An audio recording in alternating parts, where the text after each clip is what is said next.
নমস্কার বন্ধুরা, আমি সোমা গোপালের হেসেলে আপনাদের সবাইকে স্বাগত। এই সিজন চেঞ্জের সময় ঘরে ঘরে জ্বর, সর্দি, কাশি, পেটের অসুখ লেগেই আছে। আর এই সময় পুরোনো দিনের কিছু রেসিপি আছে যেগুলো কিন্তু আমাদের খুব কাজে লাগে। আর সেজন্যই আজকে সেই ধরনের একটা রেসিপি আপনাদের সাথে শেয়ার করলাম, যেটা খুবই স্বাস্থ্যকর এবং অত্যন্ত সুস্বাদু। তাই চলুন সময় নষ্ট না করে রান্নাটা করে ফেলি। আজকে সময় উপযোগী দারুণ সুস্বাদু এবং সেরকমই স্বাস্থ্যকর একটা রান্না করছি। আর তার জন্য এখানে আমি কিছু সবজি কেটে নিয়েছি। কি কি আছে সেটা আগে বলে দিচ্ছি। নিয়েছি সজনে ডাঁটা, রাঙা আলু আছে, বেগুন আছে, কাঁচকলা নিয়েছি, শিম আছে, আর নর্মাল যে আলু হয় সেই আলুও নিয়েছি। সবই কিন্তু সরু সরু লম্বা লম্বা করে কেটে রেখেছি। এর সাথেই লাগছে একটু মটরশুঁটি, আর নিয়েছি উচ্ছে, এটাও কিন্তু সরু সরু লম্বা লম্বা করে কাটা আছে। আর এখানে সবজির পরিমাণ বন্ধুরা আমি বলছি না, কেননা সেটা আপনারা নিজেদের প্রয়োজন মতো আর ইচ্ছে মতো নিতে পারেন। তাহলে চলুন রান্নাটা এবার শুরু করি। এবার রান্না শুরু করছি, সেজন্য কড়াইয়ে সর্ষের তেল দিয়ে গরম করে নিয়েছি। এই রান্নাটা কিন্তু বন্ধুরা সর্ষের তেলেই ভালো হবে। এর মধ্যে প্রথমেই অল্প নুন দিয়ে দিলাম অল্প হলুদের গুঁড়ো। এবার বেগুনের টুকরোগুলো এর মধ্যে প্রথমে দিয়ে ভেজে নিচ্ছি। মিডিয়াম ফ্লেমে রেখে এই বেগুনের টুকরোগুলোকে ভালো করে উল্টে পাল্টে লাল লাল করে ভেজে নামিয়ে নেব। বেগুনের টুকরোগুলো ভেজে তুলে রেখে দিয়েছি। আর তারপর আবারও কড়ায় অল্প তেল দিয়ে গরম করে নিয়েছি। এর মধ্যে এবার একটু বড়ি ভেজে নেব। বড়িগুলোকেও লাল লাল করে ভেজে তুলে রেখে দেব। বড়িগুলো ভেজে তুলে রেখে দিয়েছি। এবার যে তেল আছে তার মধ্যে আবারও একটু অল্প নুন দিয়ে দিলাম। এবার উচ্ছের টুকরোগুলো ভেজে নেব, তাই দিয়ে দিলাম। উচ্ছের টুকরোগুলোকেও একটু ভালো করে ভাজা ভাজা করে নিচ্ছি। উচ্ছেটা ভেজে আলাদা করে রাখলে উচ্ছের যে তেতো ভাবটা থাকে, যার জন্য কেউ তেতো খেতে চায় না, সেটাও চলে যাবে আর খেতেও ভালো লাগবে। উচ্ছেগুলো ভেজে তুলে নিয়েছি। এবার কড়াইয়ে যতটুকু তেল আছে তার মধ্যেই বাকি রান্না হয়ে যাবে। এর মধ্যে প্রথমেই দিয়ে দিচ্ছি অল্প একটু রাঁধুনি, এর সাথেই যাচ্ছে একটা তেজপাতা। ফোড়নটাকে একটু ভাজা ভাজা করে নিচ্ছি। ফোড়নটা ভাজা ভাজা হয়ে গেছে। এবার এর মধ্যে এক এক করে সবজিগুলো দেব। প্রথমেই আলুর টুকরো দিয়ে দিলাম। তেলের সাথে মিশিয়ে নিয়ে হালকা করে একটু ভাজা ভাজা করে নিচ্ছি। আলুর টুকরোগুলো হালকা করে ভাজা ভাজা করে নিয়েছি। এবার এর মধ্যে দিয়ে দিচ্ছি রাঙা আলুর টুকরো। এটাকেও ভালো করে মিশিয়ে নিয়ে একটু হালকা ভাজা ভাজা করে নিচ্ছি। ধাপে ধাপে এইভাবে সবজি দিয়ে যদি হালকা ভাজা ভাজা করে রান্নাটা করা হয়, খেতে কিন্তু অসাধারণ লাগবে। রাঙা আলুটাকে একটু হালকা করে ভাজা ভাজা করে নিয়েছি। এবার এর মধ্যে দিয়ে দিচ্ছি কাঁচকলার টুকরো, এর সাথেই দিয়ে দিচ্ছি শিমের টুকরো। এগুলোকেও ভালো করে মিশিয়ে হালকা করে একটু ভাজা ভাজা করে নিচ্ছি। বন্ধুরা, আপনারা আমার রেসিপি দেখার সাথে সাথে আমার ফেসবুক পেজ গোপালের হেসেল, তাতেও ভিজিট করতে পারেন।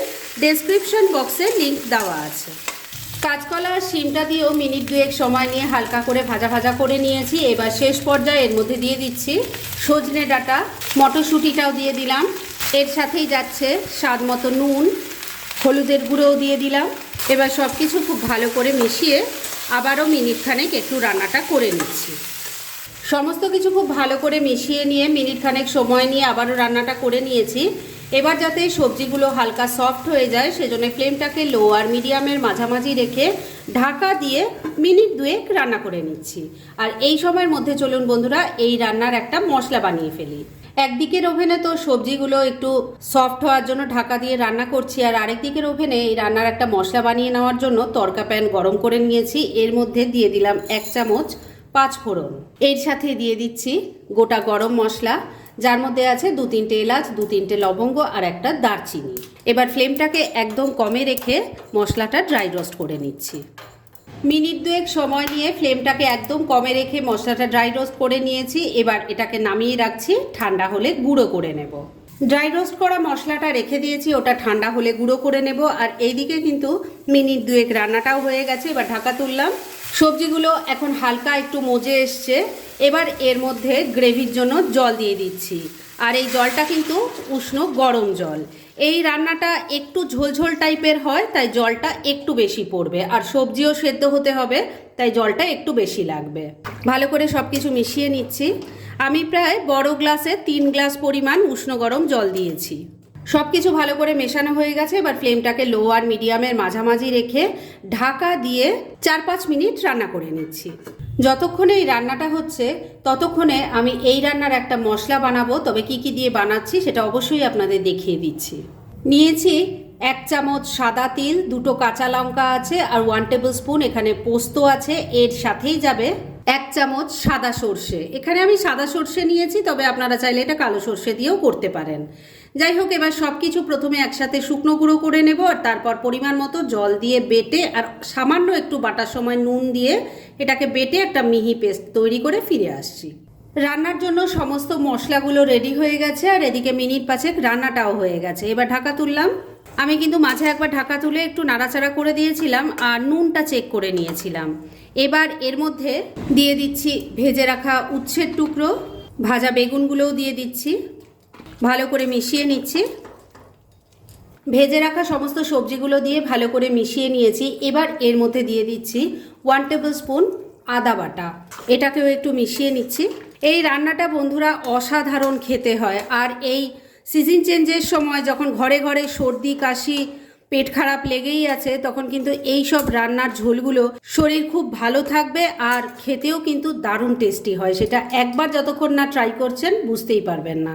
আদা বাটাটাকেও ভালো করে সব কিছুর সাথে মিশিয়ে নিয়েছি। এবার আবারও ঢাকা দিয়ে ফ্লেমটা ওই একই রেখে 3-4 মিনিট আবারও রান্না করে নিচ্ছি। একদিকের ওভেনে তো তরকারিটা তৈরি হচ্ছে আর আরেকদিকের ওভেনে আমি একটা কড়াই বসিয়ে গরম করে নিয়েছি, কেননা ওই রান্নাটাতে এবার সম্বার লাগাতে হবে। সেজন্য এর মধ্যে প্রথমে দিয়ে দিলাম অল্প ঘি।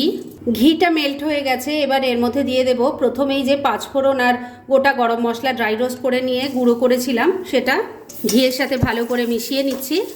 মশলাটা ঘিয়ের সাথে ভালো করে মিশিয়ে নিয়ে মিনিট খানেক সময় নিয়ে একটু ভাজা ভাজা করে নিয়েছি। এবার অন্যদিকের ওভেনে যে তরকারিটা তৈরি হচ্ছিল সেটা এর মধ্যে ঢেলে দিচ্ছি। বড়িগুলো দিয়ে দিলাম, সর্ষে পোস্ত সাদা তিলের পেস্ট দিয়ে দিচ্ছি, অল্প একটু চিনি দিয়ে দিলাম, আরও সামান্য একটু উষ্ণ গরম জল দিয়ে দিলাম। সব কিছু ভালো করে এবার মিশিয়ে নিচ্ছি। সব কিছু খুব ভালো করে মেশানো হয়ে গেছে। এবার ফ্লেমটাকে লো আর মিডিয়ামের মাঝামাঝি রেখেই আবারও 2-3 মিনিট রান্না করে নিচ্ছি। মিনিট 3 রান্নাটা হয়ে গেছে আর মাঝে কিন্তু আমি একবার একটু নাড়াচাড়া করে দিয়ে নুন মিষ্টিটা চেক করে নিয়েছিলাম।